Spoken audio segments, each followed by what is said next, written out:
झारखंड में कुछ दिनों पहले छात्रवृत्ति को लेकर एक विवाद खड़ा हुआ था। ये कहा गया था कि ओबीसी के छात्रों को छात्रवृत्ति नहीं मिल रही है। अब ऐसा लग रहा है कि एक नया विवाद जो है वो सामने है, क्योंकि बहुत सारे ऐसे अभ्यर्थी हैं जिनका कहना है कि बहुत लंबे वक्त से जो ओबीसी छात्रों को, ओबीसी अभ्यर्थियों को हक मिलना चाहिए नियुक्तियों में, वो हक उन्हें नहीं मिल रहा है।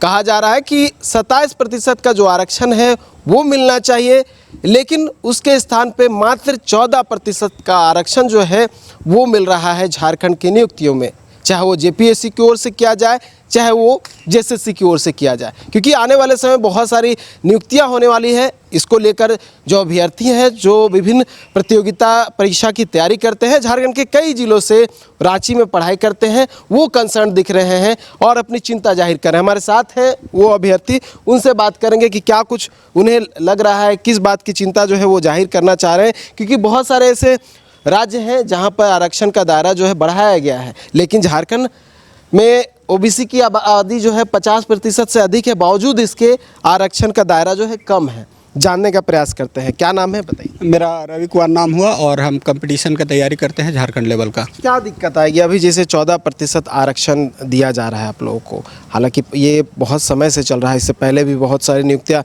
इसी आधार पर चल गई, तो आगे क्या दिक्कत आएगा? देखिए, दिक्कत ये है कि जो ओबीसी का आरक्षण है राज्य में जनसंख्या के समतुल्य नहीं है। जो रेशियो में झारखंड में ओबीसी की जनसंख्या है वो रेशियो में आरक्षण नहीं है। पहला बात तो ये है। दूसरा बात, जो आरक्षण मिला है ओबीसी को, जैसे मिलना चाहिए 27, उसमें से मिला है 14, आधा, और आधा में भी 14% का आरक्षण ओबीसी को उपलब्ध नहीं हो पा रहा है। और ये कई क्षेत्रों में है, ये एक क्षेत्र में नहीं है। ये आप देखिएगा तो सरकारी नौकरी के क्षेत्र में है, कॉन्ट्रेक्चुअल नौकरी या प्राइवेट सेक्टर में है।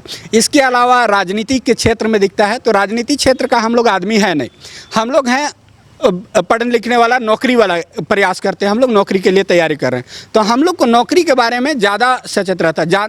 जानते तो राजनीति के बारे में है कि वहाँ भी क्या हो रहा है, लेकिन हम उस क्षेत्र को छूना नहीं चाहते, इसलिए कि हम लोग का काम है नौकरी का। इसीलिए हम बताना चाहते हैं कि झारखंड में नौकरी के क्षेत्र में जो 14% आरक्षण है वो झारखंड के बच्चों को नहीं दिया जा रहा है। और ये एक वैकेंसी नहीं है, झारखंड के जितने सारे वैकेंसी जो भी बहाली हो, चाहे प्राइमरी टीचर हो, माध्यमिक टीचर हो, बीजीटी टीचर हो, प्रोफेसर की बहाली हो, जेपीएससी में जितने तरह की बहाली हो, जेएसएससी में जितने तरह की बहाली हो, सभी बहाली में यही स्टेटस है।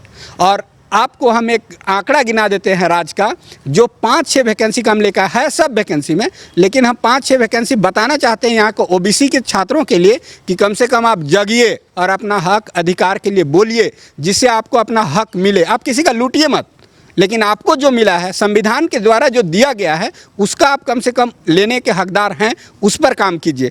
तो कल एक वैकेंसी आया है झारखंड सरकार का जेएसएससी का, ये था Jharkhand inter level combined competition exam.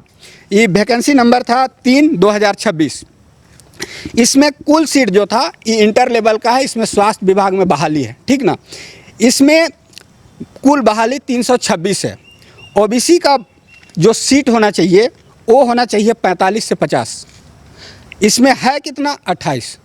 तो जो 15 से 17 सीट गया वो कहाँ गया, किसको आप दिए? हमको यही बता दीजिए कि आपका 15 सीट काट के हम नेपाल वाला को दे दे रहे हैं, हम अमेरिका वाला को दे दे रहे हैं। जो अमेरिका से आके बसा है झारखंड में, उसका ओबीसी का सीट काट के हम नेपाल वाला को और अमेरिका वाला को दे दे रहे हैं। आप यही बता दीजिए, तो हम कम से कम ही जानेंगे कि ओबीसी का आरक्षण मार के किसको दिया जा रहा है, और नहीं तो हमको पूरा आरक्षण दीजिए। ये था एक वैकेंसी जो कल आया उसका। ये फील्ड वर्कर का वैकेंसी है, बहाली है, जो कल परसों एग्जाम होने वाला है 19 तारीख को जेएसएससी के द्वारा। ये 2023 का वैकेंसी है। इसमें कुल सीट 510 था।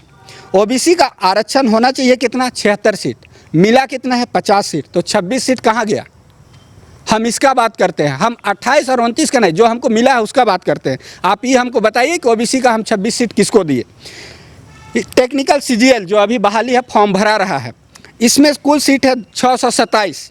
मिलना चाहिए ओबीसी को कितना, 94 सीट, मिला कितना है 70 सीट। तो इसमें भी 24 सीट कहाँ गया? उसके अलावा कचपाल का बहाली जो 23 का बहाली था, 26 में फिर दिया है, वापस ले लिया था बहाली। ये था कुल 1733 वैकेंसी है। इसमें होना चाहिए ओबीसी का बहाली 260, है कितना 235। तो इसमें भी 30 सीट कहाँ गया? इसके अलावा जेपीएससी रेगुलर, इसके अलावा हम जो बता रहे हैं ई भर नहीं है, जितना सारा वैकेंसी है सब में है। जेपीएससी रेगुलर 2026 103 सीट होना चाहिए, कितना 15 सीट, 103 का 15 होना चाहिए, 14% है कितना 12, तो 3 सीट यहाँ भी गया। तो आप बताइए कि यहाँ का बच्चा कहाँ जाएगा, ओबीसी का बच्चा क्या करेगा। यहाँ का राजनेता को समझ में नहीं आता है, जितना बार आएगा पॉलिटिक्स सेकेगा चले जाएगा, यहाँ का बच्चा मर जा रहा है। और विशेषकर ओबीसी बच्चा बर्बाद हो जा रहा है, राज्य का बर्बाद। और एक समय ऐसा आएगा कि ओबीसी का किसी में प्रतिनिधित्व नहीं मिलेगा, चाहे विधानसभा में हो, चाहे नगर निगम में हो, पंचायत में हो, सरकारी सचिवालय में हो, ब्लॉक में हो, डिस्ट्रिक्ट में हो, किसी स्तर पर नहीं मिलेगा। स्वास्थ्य 14% मिल रहा है ना, 74%, 14% मिल रहा है ना। 14% कहाँ, 14% तो हमको मिल ही नहीं रहा। 14% तो कागज में है, संविधान हमको 14% देने का अलाउ करता है, लेकिन देता कितना है, 8%, 9%। 14% कहाँ पूरा रहा है। हम तो आंकड़ा के साथ आपके पास आए हैं। ये राजनेता को देखना चाहिए वैकेंसी उठा के, और जो नीति निर्माता हैं राज्य के, जो सचिवालय में बैठ के एसी में काम करते हैं, उनको सोचना चाहिए कि इसका सीट हम किसको दे रहे हैं, इस पर बात का होना चाहिए। अच्छा, आपको लगता है कि मुख्यमंत्री को फिर से जो विधेयक है वो राज्यपाल के पास भेजना चाहिए, विधानसभा से पारित करवा के, जो 2022 में भेजा गया था, उसके बाद राजभवन में कहा गया राज्यपाल की ओर से कि अटॉर्नी जनरल की ओर से जो बातें कही गई, कानूनी राय ली गई, उसके बाद पुनर्विचार के लिए विधेयक वापस कर दिया गया। आपको लगता है फिर से इस पर विचार करना चाहिए और ये जो दायरा है उससे बढ़ाना चाहिए? देखिए, सरकार को पूरी तरह से मनसा रहता तो उसको फिर से रिवाइज करके और दोबारा उसको भेजने का प्रयास करता, लेकिन एक बार वापस करने के बाद क्या हुआ कि नहीं हुआ कुछ पता ही नहीं चल पाया। वो जनता को खाली दिखाने के लिए कहें कि नहीं ओबीसी को 27%, एसटी को भी बढ़ा दें 26 से लेकर 28 और एससी को 10 से लेकर 12% किए थे, लेकिन क्या हुआ कि नहीं हुआ कुछ पता नहीं चला। जब उधर से वापस किया गया था विधेयक को, तो इस विधेयक को पुनर्विचार करके फिर से वापस सरकार को भेजना चाहिए आगे राष्ट्रपति के पास, लेकिन क्या हुआ कि नहीं कुछ पता ही नहीं चल पाया। दिक्कत क्या आ रही है हम लोग को जो अभी संविधान के तहत जो 14% ओबीसी का आरक्षण दिया गया है, उसको कम से कम अब 14% दीजिए। और 14% में ओबीसी में 2 भाग में बटा हुआ 8 और 6, BC1 को 8% मिलता है, BC2 का 6% मिलता है। उसमें से दोनों को बांट के आप दीजिए। 6% मतलब जो ओबीसी का जितना अधिकार बनता है उसको दीजिए, और 8% में जिसका BC1 का जो अधिकार बनता है उसको दीजिए, और पूरा ओबीसी को 14% देने का प्रयास कीजिए। ये ना कि 14% आरक्षण है उसमें से आप काट के कहीं 12% कर दे रहे हैं, कहीं 10% कर दे रहे हैं, कहीं 8% कर दे रहे हैं। तो नहीं, हमको ओबीसी जो आरक्षण है कम से कम जो संविधान में दिया गया है 14%, वो हमको दीजिए। हम ये नहीं मांगते कि मेरा 27% सेंट्रल लेवल पे है, सेंट्रल लेवल पे 27% नहीं मांग रहे, लेकिन जो मेरा बनता है उसको तो आप दीजिए कम से कम। हम सरकार जो मंत्री है ओबीसी कोटे के क्षेत्र में जाते हैं तो क्या जैसे अभ्यर्थी हैं, जो छात्र हैं, क्या वो सवाल नहीं उठाते इसको लेकर? हम विधानसभा चुनाव के दौरान थे अपने क्षेत्र में, और उस समय वित्त मंत्री थे मेरे विधानसभा क्षेत्र के। जब इनसे हम यही क्वेश्चन किए थे कि 5 साल में क्यों वैकेंसी नहीं है, उस समय लॉकडाउन का था और दूसरे राज्य आ गया था रेगुलर वेज में, लेकिन झारखंड नहीं आ पाया था। 5 साल में बच्चे त्रस्त थे। हम यही बात पूछे अपने विधानसभा के जो मेरे मेंबर थे उनसे, तो उन्होंने क्या बोला कि आप पॉलिटिक्स करते हैं। पॉलिटिक्स किस बात का? जब आप विधानसभा में मेरा बात ही नहीं रख पाते हैं। ओबीसी, देखिए ओबीसी के इतने नेता हैं विधानसभा में, नाम गिनाएंगे तो भुला जाएंगे कई गो नाम पीछे से गिनाए हैं उतना, लेकिन इन लोग को होश ही नहीं है कि मेरा बच्चा कहाँ जाएगा। उनको वोट चाहिए, खाली एक परिवार से 5 आदमी को मेंबर चाहिए विधानसभा में, लेकिन ओबीसी का एक आम बच्चा अगर रामगढ़ में काम करता है खेत में, तो पंचायत लेवल का कर्मचारी नहीं बन सकता है। ये है, जबकि एक मेंबर का 3 लोग सांसद और विधायक बन सकते हैं। सांसद भी बन सकते हैं, विधायक भी बन सकते हैं, और नगर निगम में भी बन सकते हैं। तो ये है ओबीसी का चरित्र इस राज्य में। ये हम किसी को टारगेट नहीं कर रहे। एक ओबीसी के नेता है, 20 साल राज किए राज्य में, लेकिन ओबीसी को आरक्षण नहीं दिला पाए, और अभी मुंह से आवाज़ तक नहीं निकलता। हस्र ये है कि उनका प्रतिनिधित्व तक गायब है। उसी प्रकार जो हमारे मुख्यमंत्री हैं वर्तमान के, वो चुनाव के पहले बोलते थे ओबीसी को हम आरक्षण देंगे, और विधेयक ढकोसला विधेयक, जिसको हम बोलते हैं ढकोसला विधेयक, वो ढकोसला विधायक पास करके भेजते हैं राज्यपाल पास। जब राज्यपाल पास नहीं करता है तो आप धरना क्यों नहीं देते हैं जी राज्यपाल लोक भवन के सामने? केरल में जाके देखिए, वहाँ मुख्यमंत्री धरना देता है। तो ये बात है। उसके अलावा 2 गो राज्य के मुख्यमंत्री आए जो दोनों बीजेपी से थे। एक ईडब्ल्यूएस को आरक्षण दे के चले गए, 5% जनसंख्या को 10% आरक्षण, और एक ओबीसी का आरक्षण काट के एसटी को देने चले गए, जो फुल जनसंख्या है। तो ये है यहाँ का नेता का चरित्र, जो किसी भी पार्टी से आए, चाहे वो बीजेपी से आए, ओबीसी का नेता हो, चाहे एसटी का हो, जो वर्तमान मुख्यमंत्री हो चाहे पूर्व मुख्यमंत्री हो, यही हाल है।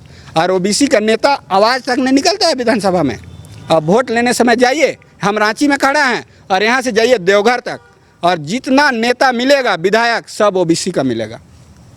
यहाँ से देवघर तक बता रहे हैं आपको, पूरा गिरिडीह ले लीजिए, रामगढ़ ले लीजिए, बोकारो धनबाद ले लीजिए, आप हजारीबाग ले लीजिए, सिल्ली ले लीजिए, आरक्षण तो मेरा जिला में है, लोहरदगा और गुमला में 100% एसटी आरक्षण। इधर कौन सी का आरक्षण है? सब नेता ओबीसी का है, लेकिन एक नेता बोलता नहीं है विधानसभा में। और ओबीसी का बच्चा जाइए रामगढ़ में, ओबीसी के बच्चा को नहीं मिलता है। गिरिडीह में जाइए, कितना हालत, रांची में मेरा दोस्त लोग रहता है, कितना मेरा सामने इतना लोग है, देख सकते हैं, आधा लोग यहाँ इधरे का है, उसका हालत ख़राब है, रहने का रूम में जगह नहीं है, 10-10 साल से नौकरी नहीं है, माँ बाप का हाड़ पसीना से किसी तरह यहाँ रहता है, उसके बावजूद यहाँ का बच्चा को नौकरी नहीं लगता, यहाँ तक कि आरक्षण भी काटा जाए। और एक आपको बात बता दें, यहाँ का जो प्रशासनिक क्षेत्र में है, जो सीओ हैं, बीडीओ हैं, कर्मचारी हैं, सीआई हैं, वो आरक्षण का बाहरी लोगों का कोटा बनाते हैं, यहाँ से जाति कास्ट बनाते हैं। और ये उदाहरण मेरे पास एक नहीं कहे हैं, आज से 1 साल पहले आप देखते होंगे, अमित भैया जो हैं विधायक अभी सिल्ली से, वो 5 गो टीचर का लेके दूसरे राज्य से यहाँ का आरक्षण बनवा के नौकरी लिया है, उसका लेके घूम रहे थे। आज कहाँ गए? दिखते नहीं हैं। अभी मुख्यमंत्री से बोल कर हटवाने नहीं सकते थे, उस समय राजनीति कर रहे थे। तो ये सब बात है, इस राज्य का स्थिति ये है। यहाँ तक कि हम ये भी बोलेंगे, प्रशासनिक क्षेत्र में जो भी हैं, चाहे जो बीडीओ हैं, चाहे जो सीओ हैं, चाहे जो सीआई हैं, कम से कम कोटा मत बनाइए। कहा कि यहाँ का बच्चा एक तो ऑलरेडी झेल रहा है कई तरह की समस्या, और किस में कोटा बनता है? वो भी अति ओबीसी में। यहाँ तक कि एसटी में भी बना के वो लोग घुस जा रहा है। एसटी में नेपाल का आदमी एसटी में बना के घुसल है। यहाँ 1 नंबर A ग्रेड जो प्रोफेसर का बहाली पिछले साल बैकलॉग में हुआ, एसटी में घुसल है। तो बताइए, इस तरह का स्थिति है राज्य का, किसी को चिंता नहीं है। अच्छा, ये तो पहले हो गया, पहले की नियुक्तियां में, मतलब अभी जो नियुक्तियां या फिर नोटिफिकेशन जारी हो गया या फिर जारी होने वाला है, उसमें तो बड़ा असर पड़ेगा आप लोगों पे। आने वाले जो ये तो पिछला वैकेंसी, आप जितना वैकेंसी आपको हम बताए, ये आया हुआ वैकेंसी है। बहुत वैकेंसी पार हो गया, बहुत ज्वाइनिंग हो गया, उसका बात हम नहीं कर रहे। कम से कम जो आ गया है उसमें आप सुधार के दीजिए, नया वैकेंसी जो दिए हैं उसमें सुधार के दीजिए, और जो आने वाला वैकेंसी है उसमें कम से कम ओबीसी को दीजिए। कहाँ जाएगा यहाँ का बच्चा, बताइए ना। अगर मेरा घर में हमको रहने का जगह नहीं मिलेगा तो हम दूसरे जगह जाके रह सकते हैं।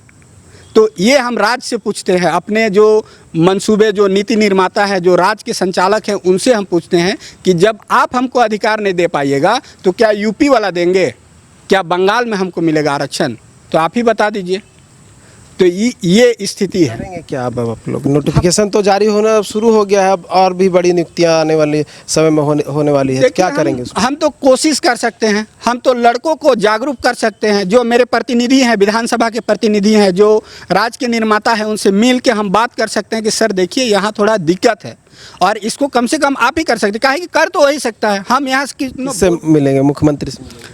मुख्यमंत्री से कोशिश करेंगे हम लोग, अगर मिल जाए तो अच्छा है, और नहीं तो जो हमारे प्रतिनिधि हैं, जो विधायक हैं, जो मंत्री हैं, उनसे मिलने की कोशिश करेंगे। साथ ही साथ हम लोग ओबीसी आयोग के अध्यक्ष से भी मिलेंगे कि सर कम से कम ये काम को कराइए।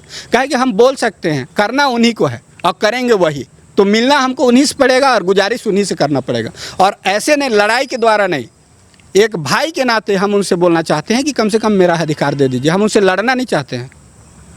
चलिए, तो अपना अधिकार मांग रहे हैं और प्रयास करेंगे कि मुख्यमंत्री हेमंत सोरेन से मिलकर अपनी बातों को रखें, और ये जो चाह रहे हैं वो उनके समक्ष वो बात आ जाए, और ये जो दायरा है ओबीसी आरक्षण का, वो दायरा बढ़े, क्योंकि उससे कहीं ना कहीं जो अभ्यर्थी जो ओबीसी कैटेगरी से बिलोंग करते हैं उनको लाभ होगा, और आने वाले समय में जितने भी अभ्यर्थी इसकी तैयारी करते हैं, यानी कि कॉम्पिटिटिव एग्जामिनेशन की, उन्हें लाभ होगा। और ऐसे में अगर ये दायरा नहीं बढ़ाया जाता है तो आने वाले समय में जितनी भी नियुक्तियां निकलेगी उसमें कहीं ना कहीं ओबीसी का जो दायरा होगा वो कम होता जाएगा, अभ्यर्थियों की जो संख्या है वो कम होती जाएगी। और यही जो है बड़ा कंसर्न है इन अभ्यर्थियों का, क्योंकि लंबे समय से नियुक्तियां चल रही है और इन नियुक्तियों में जो ओबीसी का आरक्षण है जो दायरा तय होना चाहिए उस दायरा के तहत नहीं मिल पा रहा है। तो देखने वाली बात होगी आने वाले समय में क्या ये अभ्यर्थी अपनी ओर से कुछ करेंगे या फिर जो नेता विधायक हैं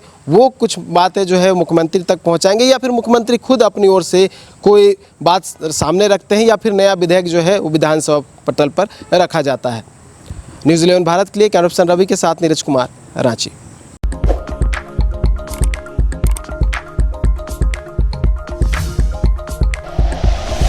like and share videos, subscribe करें हमारा चैनल और प्रेस करें बेल आइकॉन। न्यूज़ 11 भारत, सच है तो दिखेगा।